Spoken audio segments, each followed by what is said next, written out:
It has been a fact that modern man's life is characterized by a loss of direction, an absence of hope, and a disbelief in spirituality. The world witnessed waves of racism, bloodshed, and persecution that created an inner sense of otherness that led to an outer as well as inner loss. Oppression and tyranny and the political regimes force people to leave searching for a safe haven elsewhere. Immigration inspired writers to document their experiences of moving one's whole life to another continent or country, and describing a wide range of emotion, obstacles, disappointments, and opportunities or even fantasies that can formulate the natural stuff of good theater. After the recent wave of globalization and the growing transnational mobility, calls for ending the categorization of people according to their origins, ethnicity, language, or color increased because the idea of origin itself has become destabilized due to the factors of colonization, wars, immigration, and diaspora. To understand this change in attitude, it is important to reveal the layers of the onion one by one and dig deep to find the heart of the problem and form a strategy to solve it.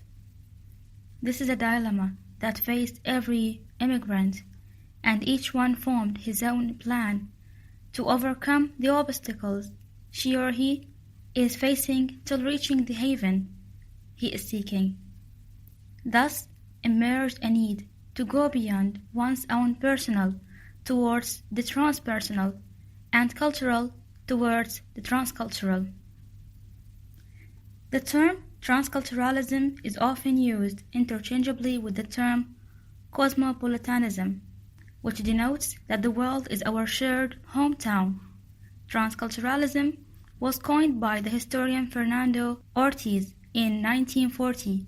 In his Cuban counterpart, he puts it as being a synthesis of two phases occurring simultaneously, one being a deculturalization of the past and a message with the present. The Chilean-Canadian actor, director and playwright Carmen Aguirre was among those immigrants who were able to reliably convey and document what they have been experiencing in exile. Throughout generations of immigrants, the award-winning writer Aguirre has molded her career very closely to the idea of the artist as a voice against systems of oppression. A school of theater that was founded by Augusto Boal, called the Theater of the Oppressed. She has written and co-written 25 plays. In 1973, her family immigrated to Vancouver in the wake of the military coup that began Augusto Pinochet's reign of terror. In 1979, her mother answered the revolutionaries' call and the family left Canada to join the Chilean revolutionary movement. For many years, Aguirre's parents established secret safe houses for their fellow resistors. Aguirre believes that she was fortunate to give her early years to a cause greater than herself. The present study aims at investigating the readiness of the migrants to adopt to another culture and to come up with the conversation between their own cultural identity that they should preserve and the one they acquire in the host country, tracing immigrants' quest of identity formation and a sense of home. The study sheds light on their oscillation between a dominant culture and a subaltern one. It examines the compatibility and the spiritual and physical ability to those immigrants to eliminate barriers of language, race, and political beliefs in order to navigate between cultures and prove their here is never perpetuate, since the place they once called home can be others' home. Generations of immigrants who experience exile in contemporary globalization need to transcend their culture and break cultural, national barriers by means of thinking out of the box of their motherland. Carmen Aguirre is interested in interlacing other forms of cultural codes in order to depict the duality of the migratory experience, and oppressor-oppressed relationship is relevant to her works. Hi, Carmen. Nice to meet you. Nice to meet you. Hope you're doing well. I am. Hope you're doing well. I'm fine. I'm fine. Thanks God, everything. I'm fine. Carmen, concerning the place that we have taken the thesis, and I have chosen them according to the chronological order, beginning with your early writings in Chil con Carne and in a land called I don't remember. Then I have chosen the Refugee Hotel. Then your most recent play, Anywhere But Here. Okay, so I want you to speak about them generally, and before that, your experience as a whole. Start, please. Sure. Yeah.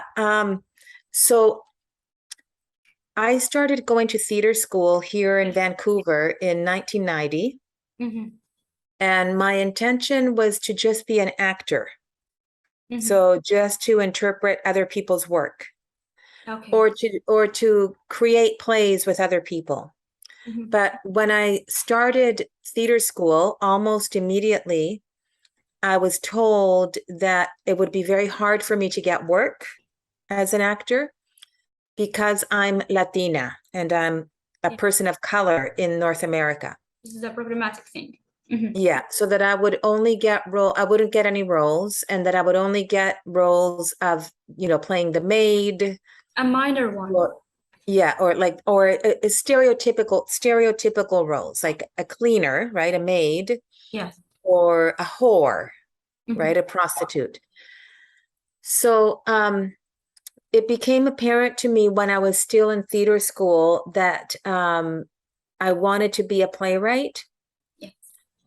In order to tell stories that I was not seeing on Canadian stages. So that's what I started to do.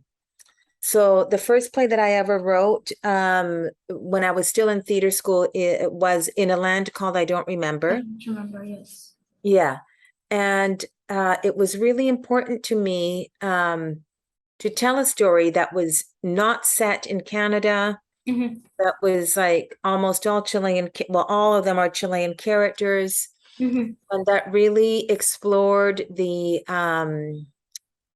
stories of exile and cultural. Yeah, and the complexity, also the complexity of the political complexities.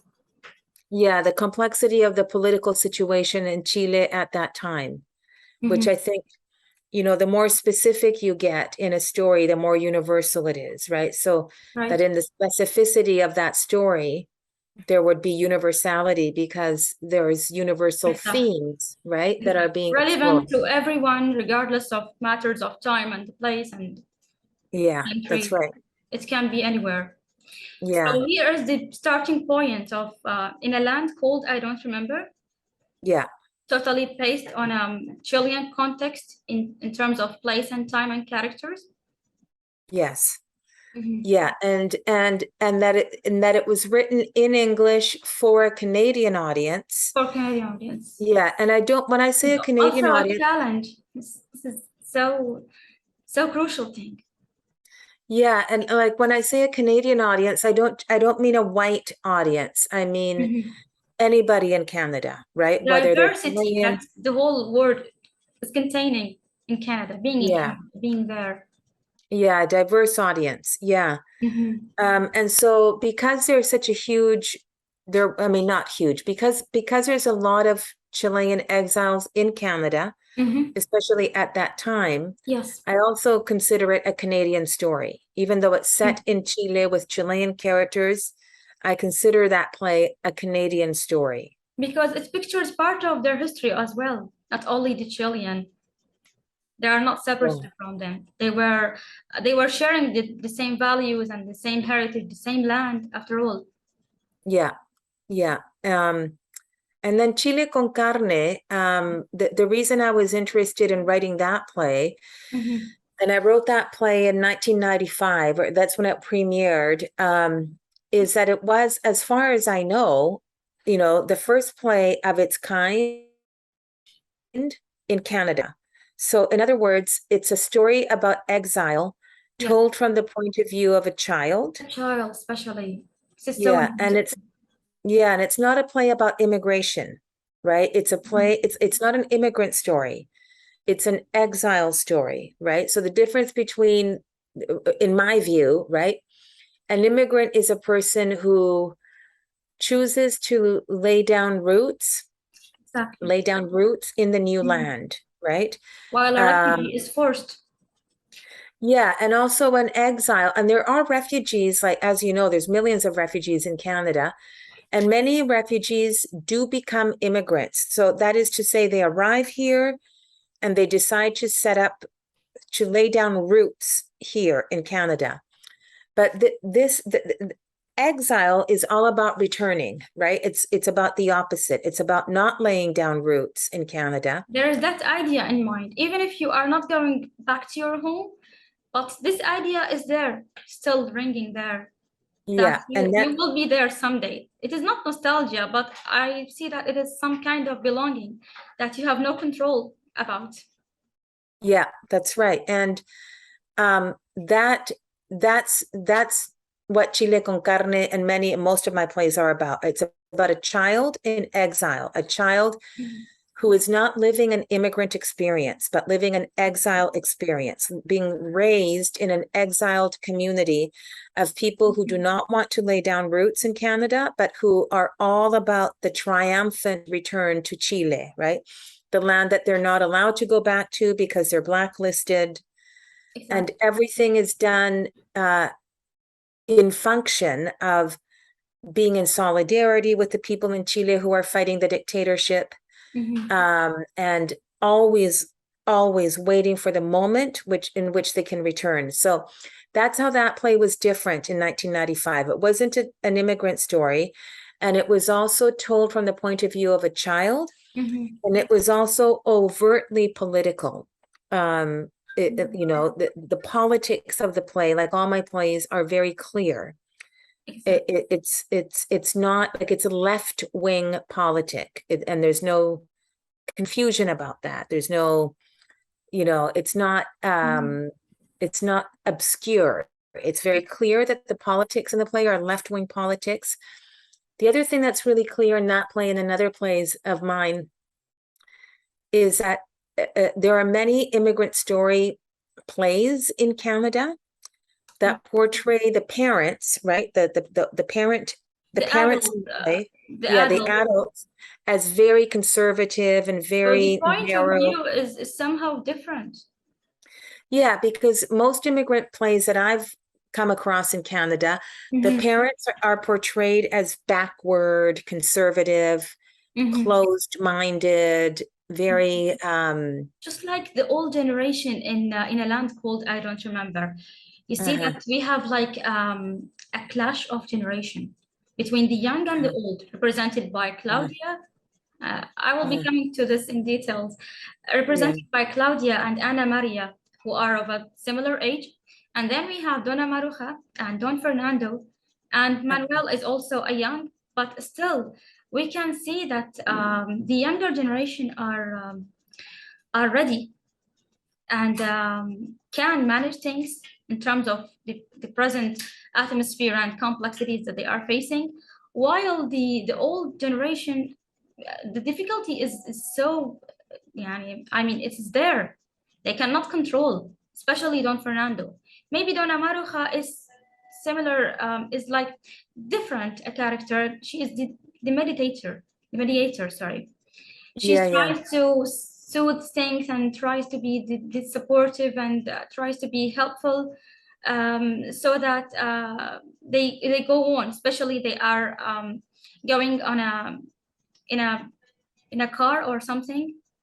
So it's like a journey, and it's present the journey of life. Most of your yeah, plays, Carmen, starts in a journey, and they are either coming or going. yes. Mhm. Yes, This is that's so right. interesting and Yeah, crucial for me to watch them. All of them contain that idea of we are coming or going, and we have a lot of experiences. yeah, like they're all kind of set in a place of limbo, right? Hmm. Where they haven't arrived anywhere yet, and they haven't really Yes. kind of in the middle. Yeah. Everything starts in the middle, even your last play. Yes. That Yes. we have a flashback and we have something to foreshadow. So Yes. Carmen, concerning if we want to make like a comparison or differences and similarities between Chil con Carne and In a Land Called I Don't Remember, do you see that there are some similarities in context, in characters, in the building of these plays? Because I intentionally analyze them in one chapter, because I see they are somehow, though Manuelita is a young child, and Claudia and Ada Maria are much older than her, but the similarities and the context, both parents are on the blacklist, both are not allowed to step their own country, the land of their own country. So how do you see that? Or after you have written In a Land Called I Don't Remember, how much time did it take to think of Chil con Carne? I think I kind of thought of it like all plays, you know, you're sitting with a play or with the idea for the play, or at least an image that leads to a play for a very, very long time before you write it, you know, that. So I was certainly sitting with the idea of Chile con Carne for many, many years before I wrote it. I really liked that little girl character, and I wanted to do something with her. And it felt appropriate to write a one-person show with this little girl character, and to really challenge all kinds of stereotypes, you know? Exactly, because the stereotypes are the most problematic. That's the first thing to be deconstructed and to rebuild, because people have an idea and you have to work with that idea. And, you know, I'm sure you noticed that, for example, there's a connection between Chile con Carne and the refugee hotel, right? That it's Manuelita. It's the same. Yeah, it's the same character. Yeah, it's the same character, except that we meet her earlier, right? Like in Chile con Carne, she's already been in Canada for a couple of years, or a year. I don't remember now if it's a year or 2 years. And in the refugee hotel, we meet her when she's just arrived in Canada. And a lot of the characters that she mentions in Chile con Carne, like Juana the chickens. Her grandmother, Gabriela, in Chile. For whom she writes letters. Yes. Yeah. So we meet some of the characters that she refers to in Chile con Carne. We meet them in the refugee hotel. Yeah. Therefore, I find it like interesting to choose them in that order. Chil con Carne was my first choice, then refugee hotel. Then I felt it like, that's why I asked you if you have some similarities or compare and contrast between Chil con Carne and In a Land Called I Don't Remember. And I feel that they are similar in the context and the setting somehow. Yeah, I think it's almost like we're meeting Manuelita, like in a land called I Don't Remember. It's like we're meeting Manuelita when she's older, right? When she's a young adult. And you know, what I was trying to do with In a Land Called I Don't Remember was explore the duality of a person who has been raised in exile. So it's almost like Ana Maria and Claudia are the same person. It's just like who Ana Maria would have been if she had gone into exile is Claudia, and who Claudia would have been if she had stayed in Chile is Ana Maria. So they're both the same, the different sides of the same person.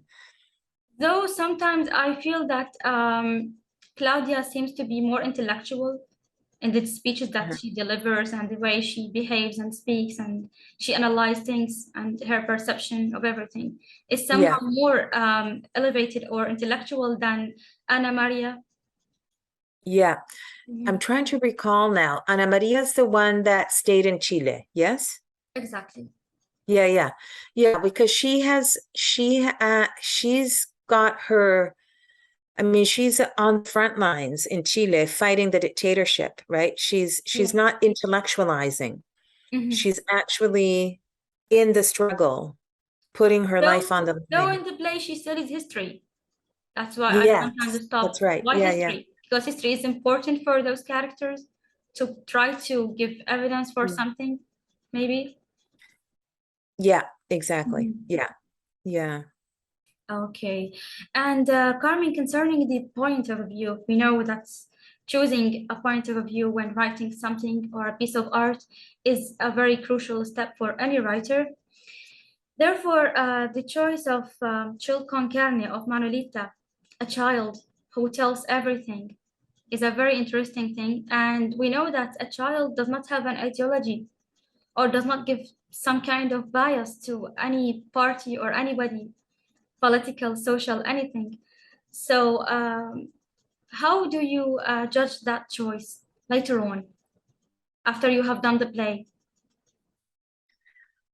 I think it was a really strong choice, precisely for the reasons that you're saying, is that this Manuelita character isn't giving her opinion. She doesn't like, she's just stating She's only facts, right? She's picturing just, and yeah, describing like she's just telling us about her life. innocently without any Yeah, bias. That's the yeah. important thing. And yet she is being formed in a way by life itself, right? Like Mhm, she's, we know because she tells us, right? mhm. That she suffers racism in In Canada, school, exactly, that her where she yeah, cannot. in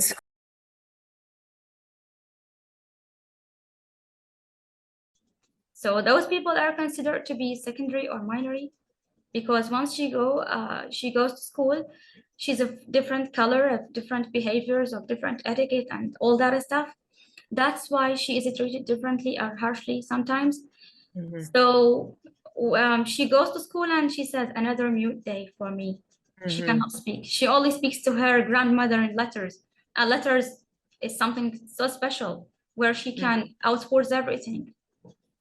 Yeah, yeah. And the other thing is that that particular story of a Mhm, child suffering racism at school, for example, mhm. in 1995, that wasn't a story that was being told on Canadian stages, not in that way, right? Because the only story that was, allowed, like quote unquote, allowed Exactly. to be told on a Canadian stage at that time was a story that from an immigrant and from an immigrant of color and from a working class That is true. community, right? Was to perform gratitude to Canada for letting us in, quote unquote, right? It was not acceptable, right? To have a brown girl who comes from a working class Mhm, refugee family mhm. stand on a Canadian stage and tell a story that did not put Canada in a favorable light, right? That Mhm. didn't say Giving Canada's the best only country in the only fact world. for the sake of facts only. Yeah. Mhm. Yeah. So it was also a risk to Excellent. tell a story that wasn't just saying Canada's great, Canada's the best country in the world. I'm so lucky to be here. That story doesn't do that, Mhm. and so that was also risky. But that was a really big relief. Like so many people that saw that play, including many white Canadians, were so happy to have that point of view on stage because they Nice. thought it was real. They were like, this is a real story. I know this, Without giving a right? And so, favor for anybody or any yeah, certain yeah, power or relation. yeah, yeah. And this is what makes your place special, Carmen. Indeed, I felt that. Thank you. Mm. Thank you. Carmen, in a land called I don't remember, I sometimes feel that I stop, then I decide who is the main character. Uh-huh. You are giving a collective voice rather than an individual voice. I stop, I say, maybe it is Claudia or Anna Maria. Maybe it is Manuel, who always tries to play his guitar and tries to sing to Mhm. collect people around. Once they are frustrated and feel kind of nostalgia, So in matters of technique, can you tell me something about the techniques and structure of In a Land Called I Don't Remember? Who's the main character? I think you're right. I think I it's a stop collective sometimes at story. Claudia or Ana Maria, sometimes Manuel. That's why you are giving them like a collective voice, like it's the we voice. It's not an I. I agree. Am I Yeah. right? Yeah. You You are are not. right. And if I was if I were forced to choose the main character, it would be Claudia. Because I wrote it for a Canadian audience, right? And so I thought, well, what is the portal? What is the point of entry for a Canadian audience? Exactly. And the point is Claudia, because they can relate to her. They can relate to her because she's from Canada. She's a fish out of water. She has no idea what she's doing. She's like learning along with the She is the one audience. who has aspiration to reach somewhere, to go and to walk the Andes, because she have never been there before, and she was abroad. Since she was 4 or 5 years. That's why her experience is so much different from the others who already have judged everything earlier. Yeah, that's right. Yeah. Thank you, Carmen. Okay, Carmen, we know that human beings pass through many experiences, and each experience take a different form from childhood, adolescence. So regardless of your career as a writer, how do you see your professional growth as a person in regard to these experiences of exile? How you overcome everything? Right. Yeah. Well, exile is a very, very for many people who have not lived it, right? Who have not lived it, it almost feels like an abstract thing, right? So, for example, I was just in Chile just now. I got back yesterday, and you know, in Chile, ever since the dictatorship, of course, there's been so much conversation around human rights and crimes against humanity. And so, you know, of course, nobody would ever argue that torture, imprisonment, you know, murder, disappearance are all crimes, right? Crimes against humanity. And are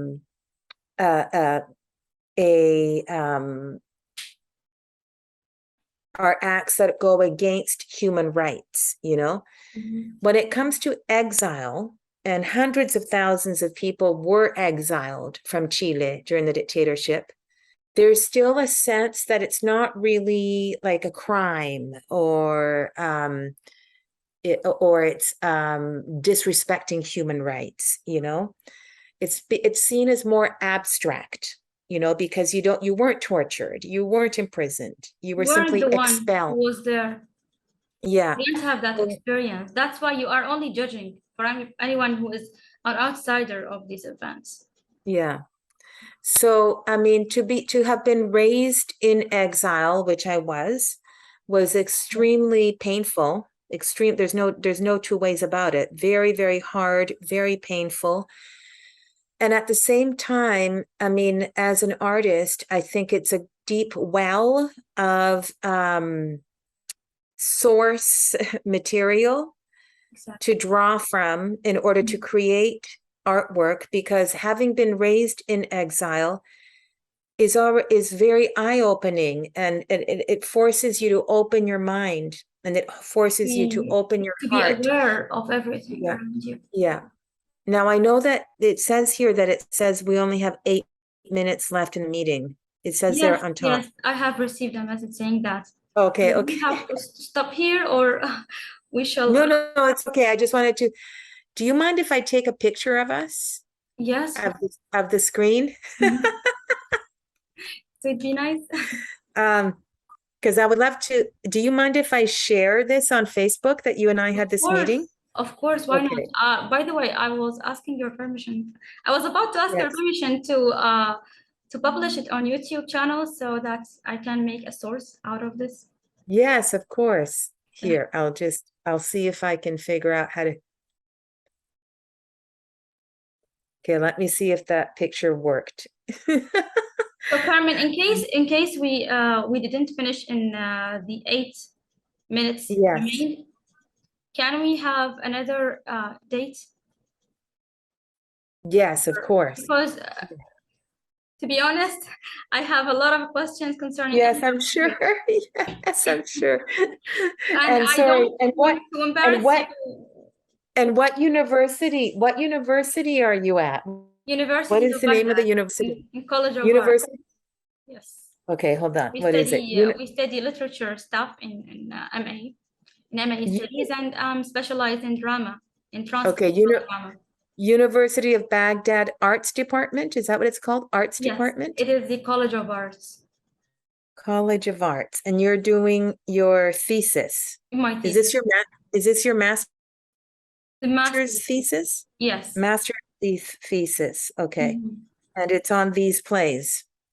Yes, it is On in this place. on these plays, okay. Have you taken a picture of us? Yes. Thanks, Carmen. Where speaking of in a land called I don't remember, and we have talked about the characters and its setting. Which one of those characters?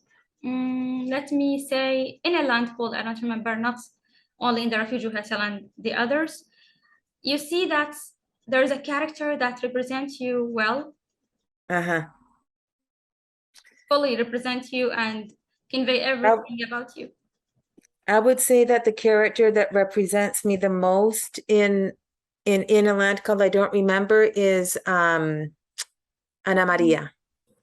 I see. It's funny because most people assume that it would be Claudia, but it's not. It's Ana Maria. I thought Because Claudia. I don't know you why. thought, I thought it yeah, was Claudia, who is no, similar to you. no, it's Ana Maria because when I was 18 years old, I went back to Chile. Well, I didn't go back to Chile. That's not true. Argentina. And I was in the resistance. I joined the Chilean resistance. I see. And I served in the Chilean resistance. So really, the character that is most like me in that play is Ana Maria, not Claudia. Yeah. And in other place? Well, certainly Manuelita in Chile con Carne. That's okay. And Manuelita in We the have Refugee noticed. Hotel. Yeah. And in Anywhere But Here Up here. would be in Anywhere But Here it would be the two sisters, both the sisters. I see. Lupe and Carolita would be both of them. Yeah. I will be coming if we have another meeting. Will be especially for Anywhere But Here. Okay, Because well, why don't we a lot do of- that? Like, yeah, why don't we set up another meeting? Because I know there's like 4 minutes left on this thing. Yeah, times go Why don't we set up? so fast. We can set up another meeting and talk about Anywhere But Here for sure. Alone. Yes, exactly. Yeah, and So let's maybe sum we up all about Chill Con Carne and In a Land Called I don't remember. Yeah, so like maybe next meeting we can talk about Anywhere But Here and the Refugee Hotel, for example, if you want. Okay, if you don't mind. That's Yes, of course. so Yeah, kind of it's you. great meeting you. Yeah. Thank you. Is there Yeah. any realistic basis for the characters? I mean, the character Pleniplen and all these historical characters. I know that the singers are there, and especially the one who is always present, Victor Jara, whose songs are played in the backstage. Yeah. Okay, so the character Pleniplen in Any Land Called I don't remember seems like to be a memory that all those people share, but who has also disappeared, and they remember the way he cried and he said goodbye. So can you comment on that character? Yes. The clown, if you remember, So- the clown. Yeah, it's based on a real character, which I'll send you a YouTube video.